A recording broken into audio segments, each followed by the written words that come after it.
Hello and welcome to Roll for Topic, a roundtable discussion about topics related to running role-playing games. I'm Chris Salzman. And I'm Andy Rao. Andy, we haven't talked in maybe like 6 weeks or so.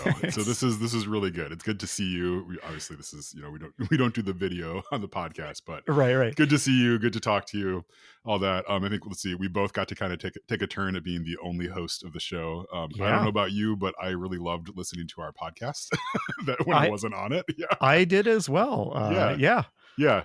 I mean, we're not planning on splitting up right here on air, but yeah, I think maybe both of us need to take a little break every once in a while and just sort of see. Yeah, neither of us came back and was like, we need to have a hard conversation. Yeah, like, oh wow, yeah, just a lot of swearing. Yeah, but anyway, yeah, it's good to see you. So we're gonna note just sort of up at the top. This is gonna be a pretty short episode. We are mired in con preparation. So we do Roll for Topic Con once a year. So we've got that coming up in a handful of days from the time that we're recording this. So Andy and I both have just a giant checklist that we're going through. I was remarking to a friend that it's sort of like when you're planning a convention, especially a convention that is like all around GMs and like celebrating GMing, it feels like you're GMing a bunch of GMs. Yeah. So it's like we're doing all this prep, right, to make sure that it goes well, which it often does, and it's really because of the people who end up showing up. So I'm super excited again this year for it. Yeah, me too. I'm sure I've made this observation in past years, but when we do this, I mean, the scale of RfT Con is in the dozens of people, not hundreds, not thousands. And like if you and I tallied our hours that we've put into this, I mean, I'm not trying to throw a pity party here, but like my mind boggles at conventions with like even just a couple thousand people. Yeah. Like Oh my goodness, mind yes. just boggles. That would be a full-time job for multiple people as far as I can tell. Yeah. Go hug a event planner the next time. Yeah, absolutely. Yeah, but anyway, we're super excited. But yeah, so I think let's see. We just wanted to touch base kind of real quick. I think just about like what's going on in our gaming life because we haven't. Yeah, Andy and I haven't had a chance to even talk about that. I think like offline. Yeah, so I guess what are you up to these days? It sounds like you got a handful of things. Yeah, so I have two campaigns that are starting up, and that is a really exciting time to be a GM. Is that the games are a couple weeks out, so I feel like I have lots of time. In reality, the night before, I'll be like frantically cobbling something together. But I have a new 5th edition D&D campaign starting up later this month. Wow. Okay. For some family members and hopefully some friends. For like my kid is now in college, but they want to keep a D&D. They want to get a D&D game going, so it'll be our excuse to have them coming home every now and then. And that's great. So I have 5e, and I haven't really run 5e in a while. So that's exciting. And then I also have a mini campaign.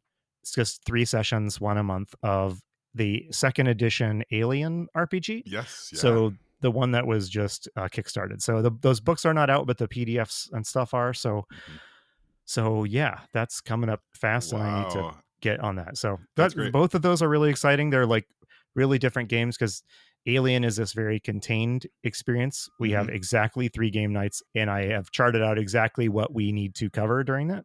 Whereas the 5e game, my goal is that this would be a pretty long running game. So like, how can I set this one up to be an open-ended follow, let the players drag us all over the world for hopefully months and months to come. And with Alien, it's like, how am I going to fit all this into a total of 9 hours of playing? So, yeah, that is a very different set of skills and approaches. But yeah, that's great. Yeah. So are you on the 5e campaign? Right? Are you gonna use like the revised rules and everything for that? Or yep, I'm using the 2024 rules. Okay. I started out planning to use Tales of the Valiant, which is one of several games that came out of the OGL fiasco a couple of years ago. Yeah. It's of those things that came out of that fiasco, it's the one that is essentially just slightly revised 5e. I mean, it's compatible. Like you can use monsters and character classes interchangeably between them, and you won't really mess too much up. So, but the convenience of D&D Beyond is what pulled me back to 5e. And I kind of hate saying that because I've ranted and raved about, wizards and D&D and all this stuff in the past. But it's if you want a free place to go make a character and track the characters for a bunch of people some of whom will be casual players and are not going to buy the rule book themselves and stuff like that. It's Hmm. just kind of hard to beat. So Yep. yeah, It's sort of the best of the nothing, nothing else. I'm sure there's lots of other like cool like open source projects that you can self host or whatever. But if you just want to have like a hey, just go here, you have your character sheet, right? Is exactly. yeah. And you don't have to say, yeah, this is like D&D, but not quite. So if you want to buy it, you got to go to this website. You can't Hmm. go to the local game store and pick it up. Just it's that what is it? Network effect, yeah, The network yeah. effect. Yeah, I mean, and The that said, vendor lock in, walled garden, yes, right? Yeah, yes. yeah. The Splatbook people coined this delightful phrase for it. I have a sticker of it. It's the online corporate spendoscape. Yes. Yeah, so anyway, I am locked in. So actually, that said, I am actually trying to rediscover my enthusiasm for D&D. So like, Yeah.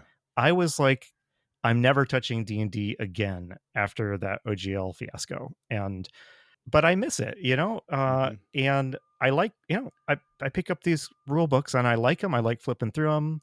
I know the system, it's a very comfortable system for me to run. Mhm. And so, this is, I mean, I'm already getting enthusiastic, not just about running a game, but about playing D&D again. So, Yeah. yeah, so that's like a pleasant side effect of this. Yeah. Yeah, we were just chatting briefly about this. Like there's something about like fall for me that like really just makes me want to play like yeah, kind of a fantasy game. Yep. Yep. Right. Like, I get the same feeling like it makes me like fall makes me want to revisit like fantasy novels and like I don't Yes. know, yeah, play D&D again, right? Like I think there's something about the like the freezing of the world for me really what makes me want to turn inward and kind of like look for some of those things that have been like comfortable in the past like that. So like I've also been Yes. thinking about like, oh, is there a way I could get a short campaign of something going just sort of like between Yes. fall and winter, just kind of yeah, play something that is sort of comfortable to pick up and play, right? Like that. And like I don't know, like in a way it feels like a very low stakes game for me, right? To run right now is a D&D game versus trying to pick out like the perfect indie RPG, right? Like that I just like Yes. really want to Hmm. like get on the table. It's like, oh no, like we're just gonna play D&D. Everybody sort of knows we know how to do that already. Right. And Yeah. there's something about that that just feels like really, I don't know, just pretty great. Yeah, I have a couple thoughts about that. So yes, it is a very, very GMing in autumn always fires up my GMing instincts. I Hmm. don't know what it is. It's a cozy feeling. I think there's just something about. I mean, especially we live in the Midwest Hmm. where it gets snowy and stuff. There's something about seeing that like kind of period of cocooning coming. Yeah.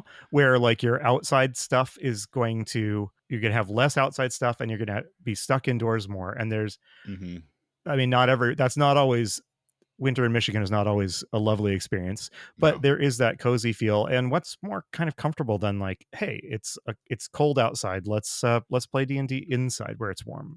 Yeah, yeah. I think like I've often thought that yeah, like D&D could not have started in California, right? Like in Southern California, right? Like you Oh, kind of need interesting. Yeah, like the harshness of I think the Midwestern winter to really kind of put a fine point on like the yeah, seasonality of stuff and like what kind of like hardship can actually be versus 70 and sunny all the time. And I yeah. know you grew up out there, so like I know whatever you can have an opinion, but And yeah, there's one last quick thing. So I've yeah. had this experience, numerous times over the years. I love the variety and diversity of RPGs that are out there. I Hmm. love all these cool stuff, the big games, the small games, the weird quirky stuff you download on itch. I love all of that stuff, and I hope everyone is just venturing all through the diversity of this hobby and the games they play. But I often find myself, it's almost a relief sometimes where I'm like reading different, which system should I use, what game would be perfect for this campaign. And there's always a sort of relief when I finally get to the point where I'm like,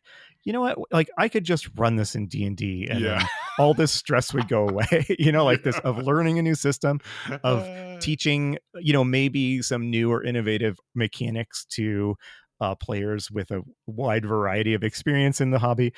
And sometimes there's just you can kind of settle into that D&D like comfy chair, I guess. Yes, So yeah. Yeah, I don't know. Maybe we're tired. Maybe that's what's happening. But that's possible too. yeah, yeah.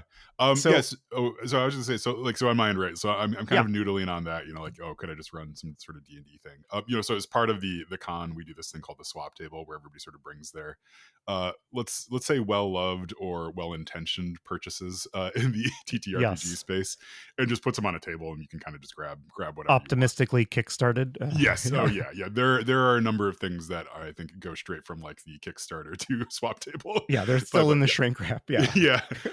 Yeah, so it's a really nice thing. It's kind of like this like it's just like a, hey, I'm going to put a bunch of stuff on there, you're going to put a bunch of stuff, we'll sort of redistribute things.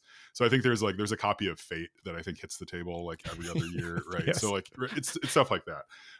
I have But picked up that copy of Fate off the yeah. swap table and Mhm. brought it back to Yes. next year's con swap table at least once, maybe Yeah. more than once.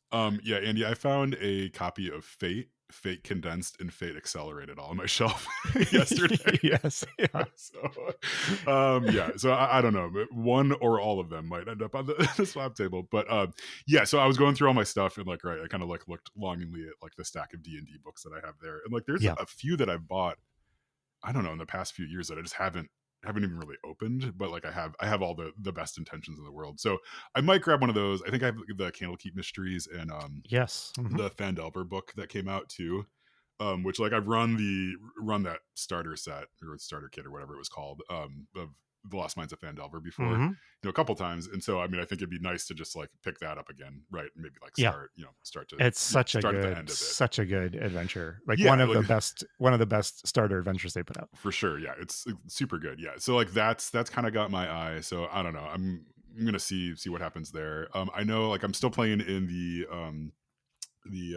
campaign that Matt Wilson's running in the Warhammer Fantasy universe. Yeah, so like that hopefully, can get to some sessions of that coming And up soon. just to remind me, that's That's the enemy that within. the enemy within. Yeah. So, Yes. I realize that it's, I guess we don't want to spoil stuff, but like, can you give us a big picture look of like what's going on in the campaign? I don't know if I can without spoiling Okay. stuff. It's like, All yeah, right. Yeah, that's fair. I mean, yeah, right. It's a really fun campaign, and Well, here's a I question. don't know how much we're sticking to it either, but Yeah. Here's a more specific question. So like what kind of adventuring has it been lately? Is it like big magic and swords battles? Is it, mhm. spies and infiltrating? Is it urban dungeon crawls? Like Oh just yeah, curious. yeah. Oh, that's a really good question. Yeah, so our party has does sort of a lot of magic stuff, a lot of magic stuff, and a lot of sword fighting, and and things like that. So the character I'm playing, I'm sure I've talked about this on the podcast, is she is a like a seamstress, right? So she makes like Yes, that's clothes and right. stuff, and so she uses like needle and thread magic Yeah. as her sort of her main attack stuff, which is like super fun. I'm very happy that Matt's sort of rolling with my odd character choice there, but Yes. yeah, it's been fun. Yeah, fun to just play that out at the table. But yeah, so we've got a couple characters who are heavily invested in corruption magic. So if you're like, I guess, familiar with that, that Yeah, so are they universe. like turning into hideous mutants? Not yet. Okay. All Yeah. right. Maybe that's a So spoiler too. I I don't know know. so far the roles have gone okay, but Okay. we're Okay. yeah, they are externalizing their corruption, and there's a I will just say there's probably a couple towns where we are not invited back if anyone were to make any connection. Yeah. Yeah. Amazing. Yeah, but it's super fun. It's like it's a fun kind of universe to play into, and like yeah. Yeah, for So sure. yeah, so that's good. But then the other thing I've been thinking about, right, is Halloween's coming up, and Yeah. I really like running Halloween like one shots too. Like so I've done a handful of them over the years. So I'm starting to think about like yeah, what I could do there Yeah, that's this fantastic. year. Yeah. Do you have any germs of ideas that you want to share yet, or not really?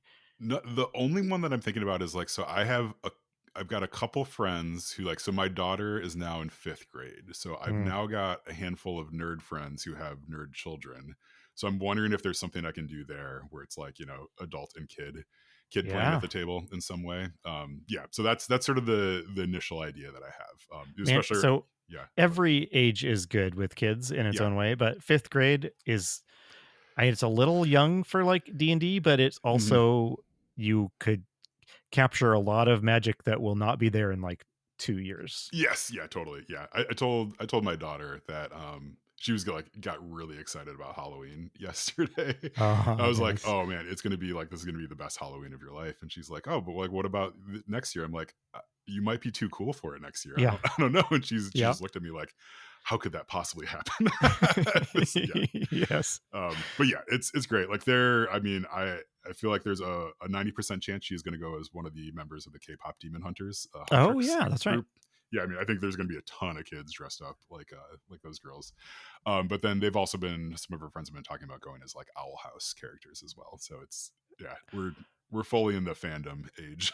That's what a wonderful Mm-hmm. time. My at that age, my kids were also just fully into Yeah, it, and yeah, yeah, yeah. yep, So yeah. What a delightful time. yeah, All right. it'll be good. Yeah, so Halloween's always a fun time for us. Yeah, so I think I want to try to run something. Yeah, so I just got to kind of figure out the idea. Usually with one shots, it'll come to me in sort of a bolt of lightning. Someday I'll just be thinking about it and be like, I got to do it, right? Yeah. Toby, I was talking with Toby, and he referred to a lot of my one shot ideas as like bits that I just commit to, like committing to the bit. And I'm like, I'm gonna own that because that is absolutely what I do. It's like, I get the idea and I just can't get it out of my head, so I gotta I gotta see it through. Well, you are Yeah. one of my favorite people, like, to talk to about this sort of thing, because you have run some of the most wild one shots. I still was it last year that you had what was it, like, what's that castle toy? Oh yeah, crossbows and catapults. Yeah. Yeah, so at RfT Con last year, over in the corner, Chris's game table has a whole game of crossbows and catapults set up over there, and people are like flicking little siege things at the walls, Yeah. and I mean it. So you are the king of like the gimmick one shot, and Yes, thanks like you. it's so delightful. Yeah, that's good. Well, I will own that. Maybe it's like a cover for not being very good at mechanics. well, obviously yes, Yeah, but yeah. Yeah. So I guess that's sort of what I got going on. Otherwise, right? We've got the con coming up, so I'm anxious to play in a couple games. This is the first year where we are not running games. I know. We have Yeah. enough other people who have signed up, so I'm really excited to just get to play playing a bunch of games with people. Same. Yeah. It's gonna be awesome. Some stuff. So yeah, I think that's about all I have going on. Do you got anything else you wanted to mention gaming wise? No, I don't think so. Okay. I mean, Yeah. I'm excited. It's I'm going to get overwhelmed, but Yeah. right now I'm in the high, Yes. the GMing high, because Yeah. the reality of like the game is in 2 days, and I still have this 300-page book Yes. I meant to read 2 months ago. Yeah. So yeah. Yeah, cool. All right, well, I think that'll do it for us. So next, let's see. So this episode is going to go out in couple days, and then the episode after this will probably be something that we record at the con. Usually we Yes. record the trivia, so I'm super excited about that. Andy, I know, has been working on that for months and months at this point. Yeah, I'm afraid that I have, yes. Yeah. I will still be panicking the night before Yes. over it. So yeah, and I will say it's always great. I mean, you can go and listen to our past, few con related episodes where we've had the trivia on there. It's always just a blast. So I think yeah, I'm looking forward to it. Yeah, so that'll be that, and then we'll be back to sort of our normally scheduled programming after that. So anyway, appreciate everybody who's listening in. Yeah, and I think I will start doing our wrap-up stuff then. Yeah, sounds good. Cool. Yeah. So we're Roll for Topic. We're part of the Roll for It Media podcasting network. Our sister show, The Splat Book, is great. You can go listen to them at thesplatbook.com. You can also go listen to Andy and John on Zombie Strains. I'm a little bit behind on it. So I guess, Andy, what was the most recent episode? Do you know? So the most recent one is kind of a milestone episode, because we just released an episode on Plan 9 from Outer Space. Oh, wow. Yeah. Like the infamously, often described as the worst movie ever made. Yes. Yeah. That's like the OG bad movie. Is it? Yeah. Well, I mean, I should go listen to it, but I guess what's your sort of like quick one sentence take on it? Like, did you enjoy the experience, or was it as bad as everybody said it says it is? Probably the best way to say it. It really does embody that idea of like, so bad it's good. Yeah. Okay. So that's awesome. Yeah. Cool. All right. Well, I'll go listen to that. You can find them at Zombie Strains. I think zombiestrainspod.com. I think it's zombiestrainspodcast.com, although I don't actually know. Anyway, find us wherever you find us on your podcast app of choice. Oh, cool. That sounds good. All right. Well, that does it for us. I've been Chris Salzman. I've been Andy Rao. Remember, if your player's having fun, you're a great GM.